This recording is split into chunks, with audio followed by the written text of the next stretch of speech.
Il est fou.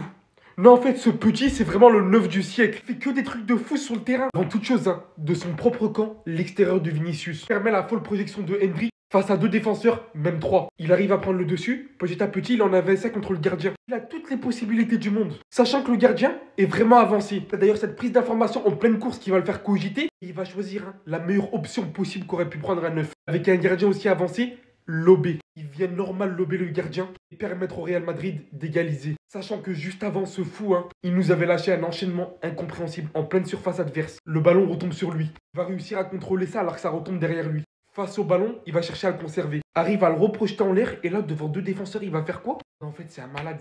Et le ballon passe juste à côté des cages. Il tente que des trucs de fou. Il joue la carte de la folie pour impressionner. Mais d'un autre côté, c'est qu'il en est capable. Il a tellement une palette technique large dont on se rend pas compte. Ce mec doit briller, les gars.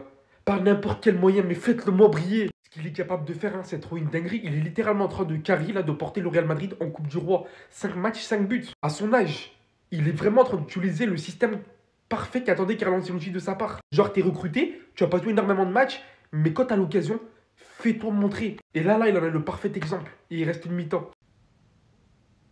On est peut-être sur la naissance d'un grand attaquant. Je suis choqué. Mais en fait, il est malade ce type. Il est taré. Mais il a une spontanéité, mais de malade. Mais déjà, on va parler du but qu'il arrive à nous inscrire. Demande en profondeur, juste à la limite du hors-jeu. Il est en capacité de faire ça. Mais celui qui arrive à faire le plus gros du travail, c'est quand même Vinicius. Il fait une passe tout simplement extraordinaire. Et en plus, à l'extérieur de la ligne médiane. Il est dans son camp, mais malgré ça, il a réussi à faire une passe décisive. Énormément sous-côté cet extérieur de Vinicius. Et ensuite, la finition, elle est létale.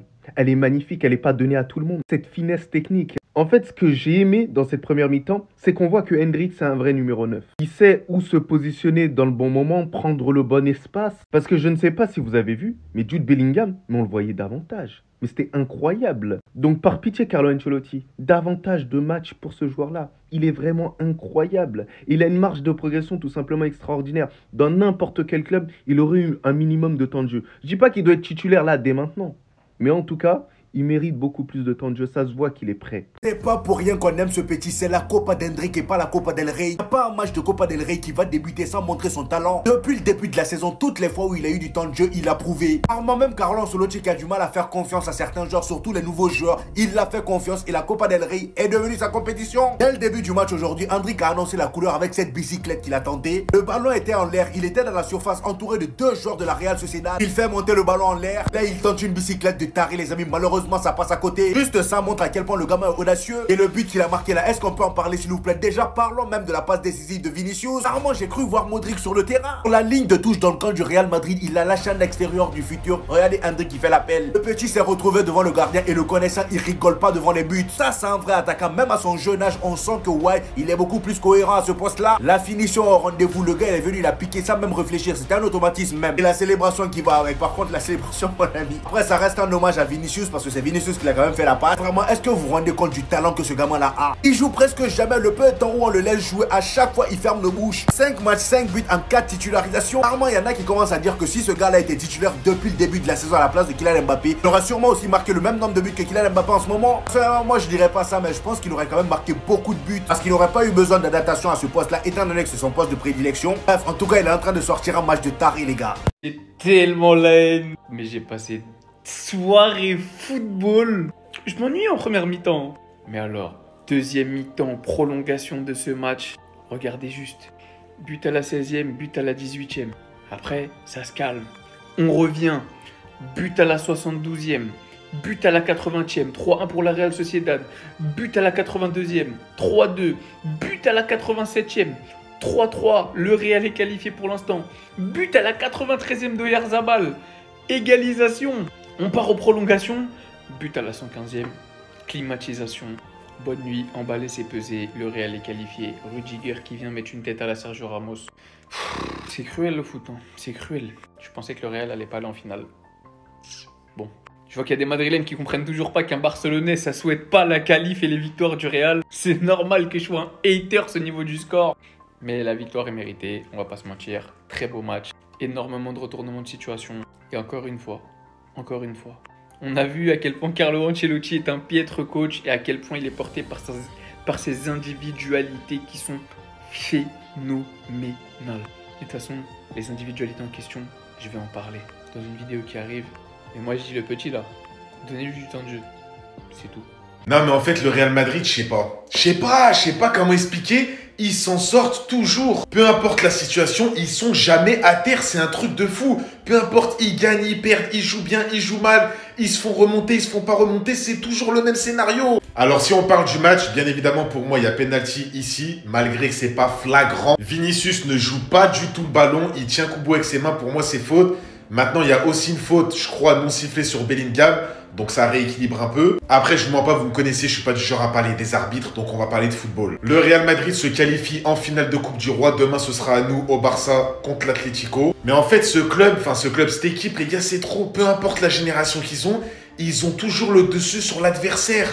Aujourd'hui, tu as une Real Sociedad qui a bien joué. T'as un Kubo, ex-joueur du Real Madrid, qui leur a fait la misère aujourd'hui. J'espère que vous avez la vision. J'espère que sur ce joueur, vous avez la vision. Parce que ce qu'il a fait aux défenseurs du Real et à Camavinga aujourd'hui, c'est trop. Mais malheureusement, l'équipe, elle n'a pas suivi. Le Real Madrid aussi se sont pris que des buts contre son camp, t'as l'impression. Je vais parler de Vinicius. Il a énormément croqué aujourd'hui, mais sa deuxième mi-temps, la vérité, je sais pas vous, mais elle m'a impressionné. Quand il veut, je dis bien quand il veut, quand il est à 100%, quand il veut décider de changer le match, il est inarrêtable sur le côté gauche. Non, franchement, il te fait des choses. Ça me rappelle le Vinicius d'il y a 2 ans. Vraiment, cette année, on le sent.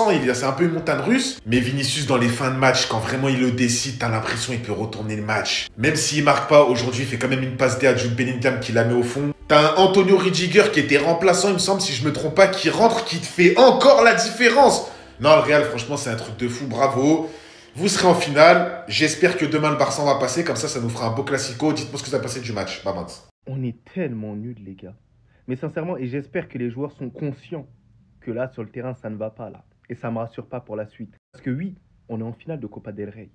Ça, c'est une bonne nouvelle. Mais la suite, les gars, est-ce que cette prestation vous rassure pour ce week-end déjà? Est-ce que cette prestation vous rassure pour le match de Ligue des Champions face à Arsenal? On a lutté face à la Real Sociedad, avec tout le respect que j'ai pour cette équipe-là. Une équipe qui rate énormément d'actions. C'est à nous mettre 4 buts. 4 buts aujourd'hui face au Real Madrid. Notre défense, elle est... Alaba, il a fait un mauvais match. Pas de souci, 2 CSC. J'avoue, il n'était pas dans son match. Camavinga, et vous le savez très bien, c'est mon joueur préféré du Real Madrid, mais il était l'un des plus mauvais aujourd'hui, si ce n'est le plus mauvais. Alors c'est vrai qu'il ne jouait pas à son poste, mais on sait très bien qu'il connaît ce poste-là. Donc je suis obligé de le mettre en avant sur cet aspect-là. Au milieu de terrain, il n'y a eu aucune créativité quasiment. Il y a Bellingham qui a essayé de ramener quand même du dynamisme sur le terrain. D'ailleurs, heureusement qu'il était sur le terrain. Heureusement d'ailleurs que Vinicius aussi était sur le terrain, parce qu'il a été auteur de 2 passes décisives. Heureusement que Arda Güler et Rudiger ils sont rentrés, parce que c'est eux qui font la différence, qui permettent au Real Madrid de se qualifier pour la suite. Mais les gars, cette équipe du Real Madrid, elle m'inquiète. Elle m'inquiète et je suis très inquiet de ce que Carlo Ancelotti est en train de faire. Il y a eu des bonnes choses. Hendrick, il a été super bon là aujourd'hui. Même si c'est vrai qu'en deuxième période, c'était un peu plus compliqué parce que le Real Madrid, en deuxième période, on a été nuls. Bref, les gars, on s'attrape sur YT la famille. Vous le savez très bien. En bien la famille pour le débrief. Il y a 3 choses auxquelles tu ne peux pas échapper. La mort, les impôts et le Real Madrid. 3-1, 4-4. Mais avant toute chose, venez sur Twitch, on va débriefer le match tranquillement avec tous les matchs de la soirée. Je ne sais pas si vous avez la même sensation quand vous regardez le Real, mais en prolongation, tu sais qu'il va gagner. Honnêtement, tu sais qu'il va gagner. Mais par contre, combien de temps le Real va tenir avec cette défense? Combien de temps? Parce qu'il faut le dire, Alaba, il était tout proche du triplé. Il jouait contre le Real Madrid. 2 buts contre son camp. Je crois le deuxième, je ne sais pas si c'est contré ou contre son camp. On ne sait pas comment le qualifier. Mais le premier but contre son camp, rien à dire. S'il vous plaît, regardez où il est quand Lunin rate son intervention et Oyarzabal marque le but du 4-4 pour aller en prolongation. S'il vous plaît, 4-3 pardon, pour aller en prolongation. Il est là. Oyarzabal, il est en train de le gainer. Il s'est servi de lui comme ascenseur. En fait, Alaba, il a dit « Attends, tu peux monter sur moi, t'inquiète. T'inquiète, ça va passer. C'est une dinguerie !» Là, en plus, il y a un gros problème. Vasquez devra jouer et regardez le placement. Il est absorbé par le ballon comme un poussin. Un poussin, je n'ai même pas les U8 à l'époque. Poussin, Benjamin et tout. Un poussin. En plus de ça, t'as Valverde blessé. Mais je vous jure que là, Arsenal a une chance. Même si nous, Gabriel, ça va être compliqué sans Gabriel, mais Arsenal a une chance. Parce que quand tu vois la défense du Real Madrid, ça fait peur. Après, c'est toujours pareil. Hein. Le Real a ses cracks. Hendrick en fait partie. 1 but, 5 buts en 5 matchs de Copa del Rey. Le mec, Hendrick, il doit plus jouer. Non, il doit plus jouer. C'est pas possible de le laisser comme ça au placard. Quand on commence à tacler Vinicius comme ça, là, tu sais très bien ça veut dire quoi. Ça veut dire qu'il est en feu. Aujourd'hui, 2 passes décisives. Il a été en feu. Il n'a rien laissé à la défense de la Real Sociedad. Bref, Real Madrid s'en sort encore une fois, mais jusqu'à quand, sérieux? Jusqu'à quand? Je suis obligé de défendre un joueur que j'aime pas. Dites-vous que j'ai cru entendre que Vinicius devait être le lieutenant de Kylian Mbappé. Vinicius, qui t'a porté le Real, a gagné 2 Ligues des Champions, une avec Benzema Prime et une l'année dernière où c'est lui qui a son prime. Vinicius qui se montre 2 fois décisif ce soir et qui permet au Real d'égaliser 2 fois. L'action d'Hendrick avec un superbe extérieur du pied, une passe délicieuse. Et sur le but de Bellingham, c'est lui qui vient te tuer les défenseurs. Et dites-vous que certains acceptent le rôle qu'on veut donner à Vinicius. Ce soir, c'était un match chaud. C'est qui était là à la bagarre? C'est qui se faisait casser? C'est qui recevait les fautes? C'est qui a fait le bonhomme sur le terrain? C'est Vinicius. Pendant que Mbappé, dans un match compliqué, avec beaucoup d'intensité, qui est en plus un remplaçant qui est rentré en deuxième mi-temps, c'est-à-dire qu'il a les jambes fraîches, fantomatique. Je sais pas si vous avez entendu, mais Vinicius est allé jusqu'à se faire siffler. Il s'est fait siffler aujourd'hui et il était beaucoup critiqué avant ce match. Parce que certains ont accepté le fait que Vinicius devienne un lieutenant parce qu'il était moins bon. C'est une dinguerie les gars. Enfin bref, sinon vous les gars, vous en pensez quoi? Ramenez-vous sur Snapchat, on s'ennuie. On a gagné, il n'y a pas de problème. Mais il est temps de dire stop. Toi, sans t'oublier, toi. Aujourd'hui, c'est inacceptable de se dire qu'on se prend 4 buts contre la Real Sociedad. Contre le but contre camp de David Alaba. Peut-être il est mort, hein, je sais pas. Le fait qu'il se prend littéralement un gros dunk sur lui, sur un autre but de la Real Sociedad. L'énorme trou que Lucas va... Vous le voyez pas? Bah je sais pas, il est où bon non plus. Ah, il est là. Il est là. Peut-être qu'on est dans le néant, hein, le trou qu'il a laissé, peut-être c'est l'espace. Voilà. Qui a causé le premier but de la Real Sociedad avec son boulevard. Ça commence à faire beaucoup. Ça fait un petit moment que tu es revenu de ta blessure. Tu ne joues pas à ton poste.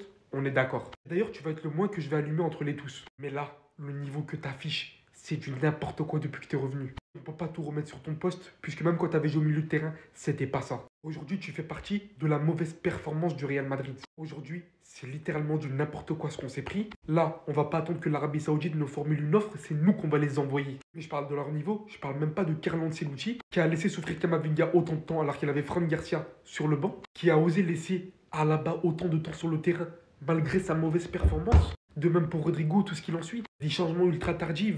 En fait, il n'y a rien qui va. Je vous dis la vérité, avec une telle équipe, je ne sais pas comment on peut gagner, honnêtement, contre le Barça ou l'Atlético Madrid en finale. C'est cauchemardesque. C'est vraiment cauchemardesque. Certains joueurs de cette équipe ne méritent pas de jouer ici. Ce qui est fatigant les gars, c'est que les matchs en Espagne, ils sont jamais normaux et il y a toujours des polémiques. L'arbitrage espagnol montre à quel point il est illogique et nul. La Sociedad, c'est des chokers. Et ils ont aussi montré à quel point la défense du Real est mauvaise. Parce que prendre 4 buts par la Sociedad, qui a de gros problèmes offensifs justement parce qu'ils ont trop de déchets, ceux qui ne regardent pas la Liga ne se rendent pas compte à quel point c'est une dinguerie. Dans ce match, on accorde un but, Mbappé, il est hors jeu actuellement. Il vient se rapprocher du défenseur, il fait comme s'il va récupérer le ballon, mais il le feint et laisse passer pour Vinicius. Vinicius derrière rate et ça finit en corner. Mais à quel moment tu siffles pas le hors-jeu? Sachant qu'il y a but de Tchouaméni sur corner après ça. Un penalty clair sur Kubo, clair. On commence le match avec un but de la Sociedad, une égalisation de Hendrick sur une superbe passe de Vinicius. Je vous épargne les détails dans ce match. L'arbitre a laissé passer beaucoup trop de choses. Alaba met un premier contre son corps. Camavinga s'est fait détruire. Il en met un deuxième. La réaction rapide de Bellingham sur un boulot de Vinicius. Puis ensuite le but de Tchouaméni dont je vous ai parlé. La Sociedad revient égaliser et envoie Madrid aux prolongations. Rudiger vient encore une fois se montrer clutch et donne la victoire au Real. Je vous épargne la grosse faute sur Vinicius. La grosse faute de Camavinga où il n'a pas eu carton. On verra si on se retrouve en finale. Enfin bref, sinon vous les gars, vous en pensez quoi? Ramenez-vous sur Snapchat, on s'ennuie. Vous a dit, les médias, on laisse ça aux journalistes. C'est sur le terrain que les vrais hommes répondent. Vinicius Junior, patron. Ouais, numéro 2 dans le plan de la hiérarchie de patati, c'est lui le patron. Il l'a montré une fois de plus ce soir. Il accélère le jeu, c'est lui qui décide du sort d'un match. Et aujourd'hui, faut voir ce qu'il a fait sur le côté gauche. Les dégâts qu'il a fait durant tout le match, les gars. Il s'arrêtait pas de percuter, il était en feu total. Je pense qu'il a mal pris la fake news. Parce que moi, je vous le dis, c'est une fake news. Ne croyez pas à tout ce que vous voyez. Il n'y a pas de numéro 2, il n'y a pas de hiérarchie, je sais pas quoi. La place, elle se gagne sur le terrain. Et si quelqu'un a prouvé entre Vinicius et vous savez qui, c'est Vinicius. Toute l'année, all day. Et aujourd'hui, il a montré que c'était lui le patron au Real Madrid. Il a montré que c'était lui le patron sur l'aile gauche. Il a montré que quand il voulait donner ça, il donnait ça. 2 passes décisives, il ne trouve pas le chemin défilé. Mais quel match de Vinicius, quelle débauche d'énergie. Les gars, il s'arrêtait jamais. Il s'arrêtait jamais. Aujourd'hui, on lui doit cette victoire. En partie. Il ne serait pas là, on ne gagne jamais de la vie. Jamais de la vie. Il a encore ses petits problèmes de contestation, ses petits problèmes de comportement, ses sauts d'humeur qui l'empêchent d'être parfait. Tout simplement. Mais moi, je vous le dis, c'est la seule chose qu'on puisse lui reprocher. Vinicius, il est irréprochable dans ce football, les gars. Irréprochable. Aujourd'hui, c'est son altruisme qui a été mis en valeur. Mais même sans parler de ça, les gars, Vinicius, c'était excellent. excellent. Sans parler des passes décisives, il était trop fort. Il réussissait absolument tout ce qu'il faisait. Il faisait même des prises à deux sur la fin sur lui. Ça le taclait comme je ne sais quoi. Et d'ailleurs, les arbitres qui n'agissent pas, tu m'étonnes, ils s'agacent. Mais bon, on va toujours dire que c'est lui le problème. Vinicius, vieux père, respect. Restez sobre, abonnez-vous les gars, ça attrape. Il n'y a pas plus bizarre que ce club-là, le Real Madrid, vraiment. Si c'est pas des sorciers, qu'est-ce que c'est? Donc si je comprends bien, ça va être comme ça tout au long de la saison. Dans le jeu, on est nul, on a endormi. Dans le jeu, on attend toujours de se prendre un but pour se réveiller. Et dès qu'on égalise, ça y est, on se rendort. On donne de l'espoir au club adverse jusqu'aux 5 dernières minutes. Et ensuite, on gagne le match. Avec ça, il y a des gens qui disent que supporter le Real Madrid, c'est facile parce qu'on remporte tout le temps des trophées. C'est facile de les supporter. Non, les amis, pour supporter ce club-là, il faut avoir bac plus 5 en rétention de stress. Qui aurait pu deviner l'issue du match aujourd'hui? De toute façon, non, on se faisait trouer à cause de ce gars-là. Qui aurait pu croire qu'on allait gagner ce match-là? Non, personne. Et à la dernière minute que Jude Bellingham a voulu prouver quelque chose, voilà, lui et Vinicius, ils se sont reconnectés, ça y est. Et en parlant de Vinicius, quel travail il nous fait sur la passe décisive pour Jude Bellingham. Contrôle orienté dans les fesses. Là, il conduit le ballon jusqu'à la surface adverse. Passe décisive à Jude Bellingham et le gars il a mis le but là-dedans avec une simplicité. C'est ça la définition de mettre une clim. Il n'a même pas célébré. À la fin, Rudiger était là pour nous rappeler à quel point il aurait dû être titulaire. Hein, là-bas. Ce genre de match là, les amis, je vais pas vous mentir, c'est bien qu'on se soit qualifié parce que j'aimerais bien voir une finale Real Madrid-Barcelone. Mais ça me fout quand même la rage de souffrir autant pour à la fin gagner à chaque fois. Combien de prolongations on a joué ces derniers temps? On ne fait qu'enchaîner. De toute façon, on a joué face à la Real Sociedad aujourd'hui. Là, si on joue comme ça face au FC Barcelone en finale, on va se faire éclater. Ça, je vous le dis, j'en suis sûr et certain parce que là-bas, il n'y a pas match aller-retour. Hein.